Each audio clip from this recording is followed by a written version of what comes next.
আজকে বাংলাদেশ ইন্ডিয়ারে দিছে বাজান গোলরাজে দিছে রে বাবা। হ্যাঁ মুরসালিন কি কর না কোন আর হামজা পাগলা তো আছেই, কথা কোন ঠিক না বেঠে? খেলার খেল একটুই 123 বছর পরে বাংলাদেশ ইন্ডিয়ার লোকে জিতছে। 23 বছরের ভিতরে যতবার খেলছে এর মধ্যে আজকে জিতছে। সবার আগে বাংলাদেশ, কথা বলেন ঠিক না বেঠে? এখন ওলি আল্লাহর মাজার কি ভাঙবেন না জিয়ারত করবেন? জিয়ারত করা কি সুন্নত না হারাম? আরো জোরে সুন্নত না হারাম? যারা জিয়ারতকে পূজার সঙ্গে তুলনা করে তারা কি ডাব্লিউ? তারা কি ডাব্লিউ? তাদের নাম কি ডাব্লিউ। আর আল্লাহর কি কুদরত দেখেন, ওই আমরা সবসময় জিয়ারত করা পূজা করা আল্লাহ তারা নিয়ে মন্দিরের সামনে ফালাইছে।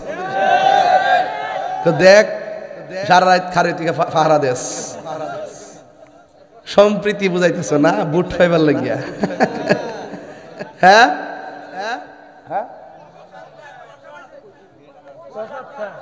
ওই প্রসাদ, আরে পাপড়ি ফুলান প্রসাদও জানে রে। লেক্সাস বিস্কুট খাইতেছে যাই হ্যাঁ বয়া বয়া। আবার গিয়া ক আল্লাহ কাছে লাখ শুকরিয়া আদায় করি যে আমরা পূজার মধ্যে আসতে পারছি। রোজার পূজা এক কতই। নাটক নাম্বার 1, নাটক নাম্বার। আমরা যে সুন্নি আজকেও বলি, সুন্নি আজকেও বলি, গতকালও বলছি, 10 বছর আগেও বলছি, কিয়ামত পর্যন্ত আমরা সুন্নি কইলে খুশি না বেজার? আর এরা মাঝে মাঝে ফলাইতে কি লাগে? ইসলাম হলে ইসলাম ধরলে আবার ফলাও দু। ইসলাম তো সার্বজনীন বিষয়, বুক ফুলায় না বলবা, কথা কোন ঠিক না বেঠে? তার বোঝা গেল দুর্বলতা। আমরা ইতিহাস সব জানি, এই জন্য রাষ্ট্রযন্ত্রের বলবো এই দিন না আরো দিন আছে। সুন্নিরা এই দেশে ছিল, আছে, একমাত্র সুন্নিদের কাছে এই বাংলাদেশ নিরাপদ, কথা বলেন ঠিক না? আরো বড় করে কোন ঠিক কিনা বলেন? আমি কে, তুমি কে? নীরব না বিপ্লব? স্লোগান আমরা জানি না, তোমরা জানো। আমরা খানকা আছি দিকে মনে করছে আমরা সংখ্যালঘু। আসলে কি আমরা সংখ্যালঘু না সংখ্যাগরিষ্ঠ? চেয়ারম্যান সব দোয়া চাই সুন্নির লোকে মিল্লা থাকেন। এবার গেলাম কাম হইব, 3 মুখী কাম হইব, বুঝা লাগেন? আর মনে রাখেন, আর এই মাহফিলের মধ্যে সামনে কত দিবেন কন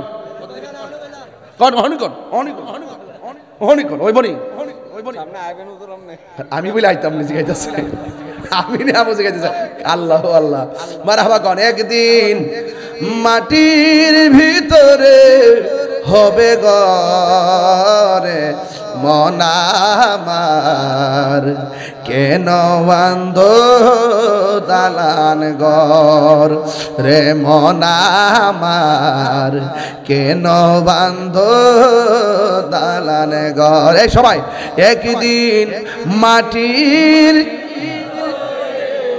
হবে ঘরে মন আমার, কেন বান্ধ দালানে ঘর। আমার যুবক ভাইরা, প্রাণ পাখি উড়ে যাবে পিঞ্জর ছেড়ে, ধরা দামে সবই রবে তুমি যাবে চলে, প্রাণ পাখি উড়ে যাবে ধরা দামে সবই রবে তুমি যাবে চলে, বন্ধু বান্ধব যত মাতা পিতা তারা শত হয়ে যাবি সবই তোমার পরে মন আমার, কেন একটু দিলটা নরম করে মা বাপের চেহারা খেয়াল করে কর না। একদিন মাটির ভেতরে হবে ঘরে মন আমার, কেন বান্ধ দালানে ঘর রে মন আমার, নগর একটি জবান বন্ধ রাখিবেন না মহব্বতে মায়ার সুরে বলুন সুবহানাল্লাহ। এ বন্ধুগণ আল্লাহ ডাক দিয়ে কয় মুসা, কোন নবী? নরম না গরম? আরে কোন নরম না গরম?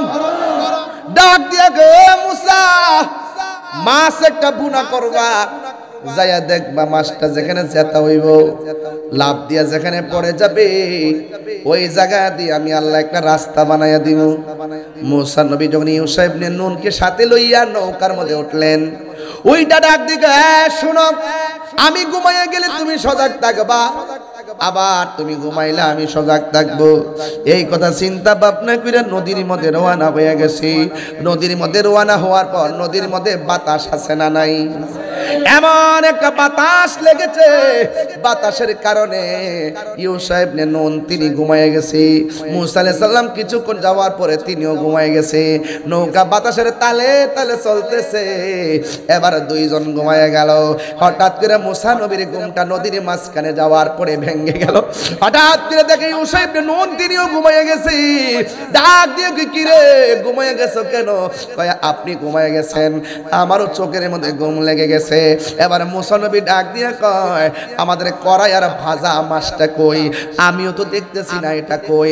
এরপরে মুসা নবী আল্লাহরে ডাক দিয়ে কি আল্লাহ ভাজা মাছটা নোয়ানা দিছিলাম, ভাজা মাছটা কোথায়? কয় ভাজা মাছটা জেতা হইয়া নদীতে লাফ মারছে।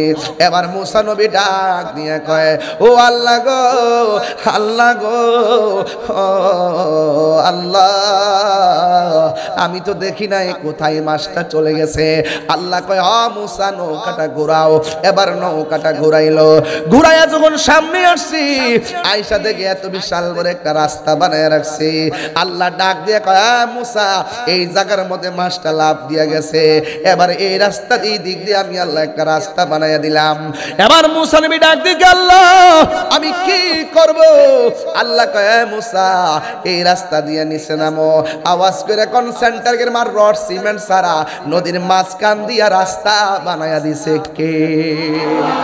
আর আওয়াজ করে বলেন কে?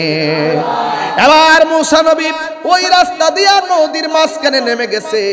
রাস্তা দিয়া যাইতে যাইতে যাইতে যাইতে একদম নদীর তল দেশে গেছে। যায়া দেখতেছেন একজন পাগলা হাতের মধ্যে তসবিহ লইয়া আমার আল্লাহ পাকের জিকির করতেছি। এবার সালাম দিল। সালাম দেওয়ার পরে ওই লোকটা ডাক দিয়ে কই কে গো আপনি? কই আমি হইলাম মুসা কালিমুল্লাহ। কই কেন এসেছেন? কই আল্লাহ ডাক দিয়া বলছে মুসা রে তোমার মধ্যে এমন কিছু আছে কিন্তু এমন কিছু আবার নাও তা নাই। কই জিজ্ঞেস করে তোমার চাইতে বড় একজন জানলেওয়ালা আছে, পানির নিচে বাস করে। আমি আপনার কাছে এসেছি, আপনি আমাকে তরিকতের এমন কিছু এলেম দেখান যেই এলেমটা আমার মধ্যে নাই। এবার মুসা নবীকে লোকটা ডাক দিয়া কয় খিজির আলাইহিস সালাম ডাক দিয়া বলে মুসা তোর পাহাড়ে গিয়ে আপনি একের পর এক আল্লাহকে প্রশ্ন করেন, ঠিক আছে, কিন্তু আপনি আমার সঙ্গে এলেমটা নিতে চান, তবে আমি আপনাকে নিয়ে রওনা হলাম, কিন্তু আপনি আমাকে একটা প্রশ্ন করতে পারবেন না। মুসা নবী ডাক দিয়ে কই প্রশ্ন করার কি দরকার? আমার দরকার এলেম নেওয়া। জোরে কন্যা সুবহানাল্লাহ। এবার লোকটাকে লইয়া মুসা আলাইহিস সালামকে নিয়ে তিনি রওনা হয়ে গেলেন। পানির নিচে একটা খাল আছে, খালের পারে যাইয়া তিনি নদীটা পার হবেন। খালটা পার হওয়ার সময় তিনি নৌকা দিয়ে পার হইলেন। পার হওয়ার পরে তিনি নৌকার মাঝখান দিয়ে ছিদ্র করে নৌকাটার ডুবাইয়া দিলেন। মুসা আলাইহিস সালাম কয় খিজির আলাইহিস সালাম গরিবের একটা নৌকা, ওই নৌকা দিয়ে আপনি নদী পার হয়েছেন, কিন্তু আপনি গরিবের নৌকাটা ছিদ্র করে কেন ডুবাইয়া দিলেন? এবার খিজির আলাইহিস সালাম কয় আমি না বলছি আপনি আমাকে কোনো প্রশ্ন করবেন না, না না আপনার সে নিয়ে সামনে যাওয়া যাবে না। ঠিক আছে মুসা নবীকে ঠিক আছে আমি আর প্রশ্ন করব না, এবার সামনে চলেন। এবার সামনে যাওয়ার পর বন্ধু এবার মুসা আলাইহিস সালাম একটা খেলার মাঠ থেকে একটা ছেলে খিজির আলাইহিস সালাম একটা ছেলেকে এইভাবে ধরলেন, দইরা গলার মধ্যে চিপ মারলেন, চিপ দিয়া বাচ্চাটারে মাইরা ফালাইছে। মুসা নবী কো একটু আগে আপনি নৌকাটা ডুবাই দিয়েছেন, গরিবের নৌকা, আবার এখন একটা অনর্থক একটা সুন্দর ফুটফুটে বাচ্চাটার আপনি মাইরা ফালাইছেন, কামনা করলেন কি? এবার খিজর আলাইহিস সালাম বলতেছেন, না না, আপনার সঙ্গে পারা যাবে না, আপনি এত প্রশ্ন করলে আপনি এলেম নিবেন কেমনে? এই জন্য মসজিদের দরবারে যাইয়া বেশি বেশি প্রশ্ন করা নিষেধ আছে। মুর্শিদের কাছে যাইয়া কারামত তালাশ কইরা, আঙ্গুদেশে কিছু মানুষ আছে 12 বছর মুরিদ হইছি, কিচ্ছু পাইছি না, যাবো আরেক বাপের কাছে। ওই ইতনা বীর মুরিদি কোন সময় কোন হালে কইতাম নি আব্বা থাকে দয়াল মুর্শিদে, সালাম দিও না তারে কোন সময়, যার যত খুশি কর কদম বুসি, যার যত খুশি কর কদম বুসি, হাকিকত আছে সেই জায়গায়, বিশ্বাসে ভক্তি থাকিলে মুক্তি, কে জানে কার ভাগ্যে হয়, ঠিক কিনা? মুর্শিদের দরবারে যাইয়া,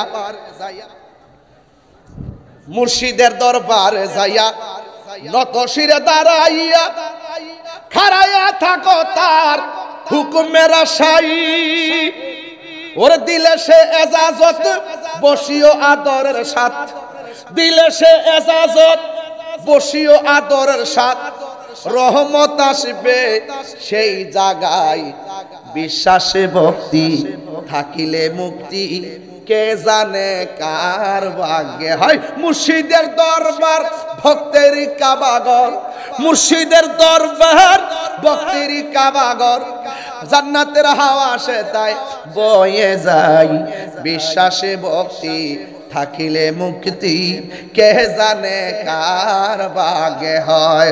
জোরে জোরে কি সুবহানাল্লাহ বলা যাবে না?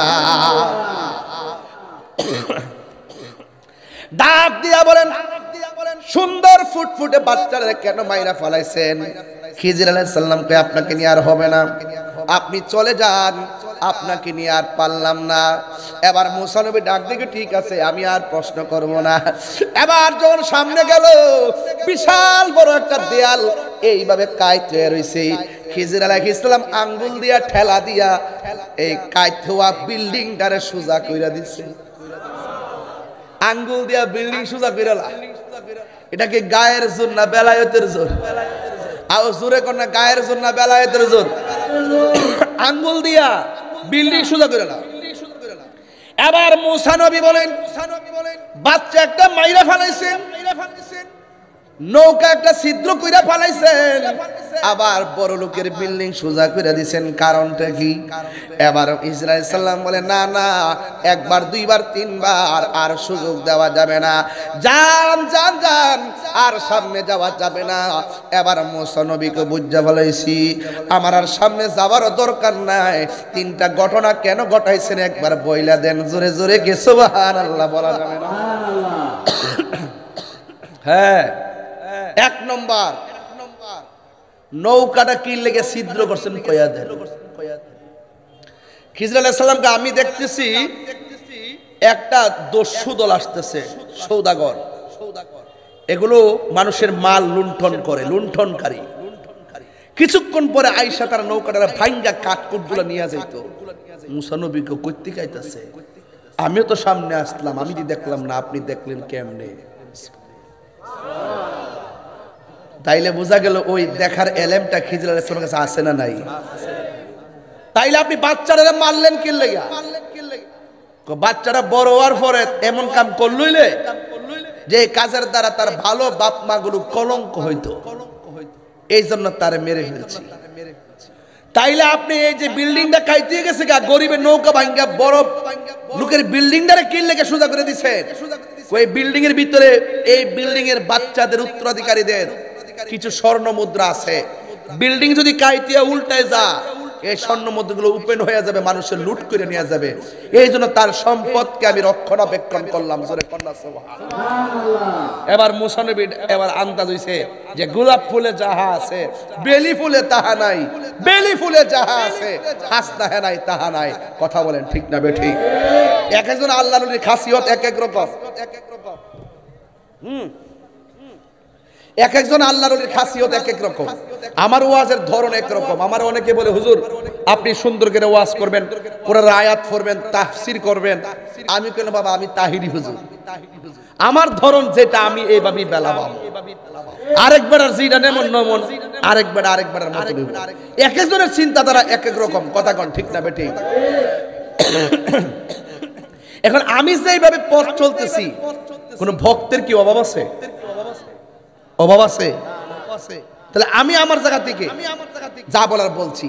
তো আব্দুল কাদের জিলানীকে যিনি বলছেন আমার হুকুম ছাড়া এই জায়গা ত্যাগ করতে পারবা না, ওনার নাম কি? কথা কনা, আরে কোন নাম কি? খিজির আলাইহিস সালাম। খিজির মানে কি? খা দোয়াদ র। খিজির মানে সবুজ। আখদারুন অর্থ সবুজ, আসওয়াদুন অর্থ কালো, আবিয়াদুন অর্থ সাদা, আহমারুন অর্থ লাল। তাহলে খিজির মানে হলো সবুজ। তিনি পানির নিচে থাকে। তিনি পানির থেকে যখন উপরে কিনারে আইসা ভিড়ে একেবারে মরুভূমির বালুর মধ্যে যদি তিনি বসে, আল্লাহ পাক ওই জায়গাটারে সবুজ ঘাস বানায় দেয়। এই জন্য ওনার নাম খিজির আলাইহিস সালাম। এবার গাউসে পাক আব্দুল কাদের জিলানী রহমাতুল্লাহ আলাইহি চলে গেছেন জঙ্গলে। আপনি ওলি আল্লাহদের ইতিহাস তালাশ করে দেখেন, তারা জঙ্গলে গিয়ে মঙ্গল করছেন। কথা কোন ঠিক না বেঠে? ওই জঙ্গলে যাইয়া 3 দিন পর্যন্ত একদম না খায়া তিনি রিয়াজত করতেছেন। হঠাৎ করে এমন তৃষ্ণার্ত হইছে, হওয়ার পরে আল্লাহরে ডাক দিয়ে, আল্লাহ আমি যে তোমার জিকির করব, গলা দিয়ে তোমার আওয়াজ হইতেছে না, আমার হৃদয়ে তোমার ঢঙ্কা বাজতেছে, শারীরিকভাবে আমি দুর্বল হয়ে গেছি। আল্লাহ এই মুহূর্তে একটু পানি দাও। একদম ফকফকা রৌদ্র, সূর্য বাসতেছে, কিন্তু আল্লাহর ওলি যখন বলছেন, গাউসে পাক বলছেন একটু পানি দেন, আল্লাহ পাক রব্বুল আলামিন আসমান থেকে মুষলধারে বৃষ্টি নামাই দিয়েছে। যখন বৃষ্টি নামাইছে তখন তিনি ইচ্ছে মতো পানি পান করছেন। পানি পান করার পরে ওই আকাশের মেঘমালার মাঝখান দিয়ে একটা আলো আইসা কয়, আব্দুল কাদের তোমার জন্য আমি হালালকে হারাম করলাম। নাউজুবিল্লাহ কইতেন না? আজকে থেকে তোমার নামাজ মাফ। গাউসে পাক কয় লা হাওলা ওয়ালা কুওয়াতা ইল্লা বিল্লাহ। এই কথা বলার পরে আলোটা চলে গেছে। পিছন দিক দিয়ে আবার আলোটা আইসা কয়, আব্দুল কাদের এইভাবে আমি বহুত আল্লাহর বান্দাদের মুমিনদের ঈমান চুরি করছি। যখন বলছি নামাজ মাফ, হে খুশি হয়ে গেছে, হে তো মনে করছে আমি আল্লাহ ওই। আর তুমি আজকে তোমারে পারলাম না, তোমার এলেম তোমারে বাঁচাই দিছে। গাউসে পাক তুই আবার দ্বিতীয় ফান্ডা ভাচ্ছ। এ শয়তান শোন, আমার এলেম আমাকে বাঁচাই নাই, আমাকে বাঁচিয়েছেন একজন। জবান খুলে বলুন তিনি কে? এই জন্য বিপদ আপদের ভরসা করবো কার উপরে? সেই মালিকের জিকির দরকার আছে না নাই? আওয়াজরা আছে না নাই? একটু 10টা মিনিট জিকির চান কি চান না? ইনশাল্লাহ কর না কেন? তবে একটা কথা বলে রাখি, পায়ে হাত দিয়া বলে রাখি, আজকে পায়ে হাত দিয়া বললাম, এই দেশে বহুত ইতিহাস আছে মায়ের দোয়ায় সন্তান ওলি হয়ে গেছে।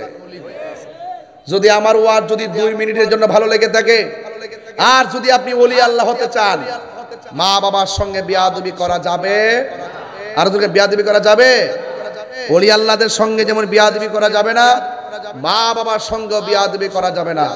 মা বাবার দোয়া থাকলে সন্তান হিরো হয়ে যায়, আর মা বাবার বদদুয়া থাকলে সন্তান জিরো হয়ে যায়। আজকে এই ইয়াং জেনারেশন যারা আছে, তারা মা বাবাকে মূল্যায়ন করতে চায় না। মা বাবাকে জিম্মি করে, 13 বছরের সন্তান মারে জিম্মি করে আমাকে মোবাইল কিনে দিতে হবে।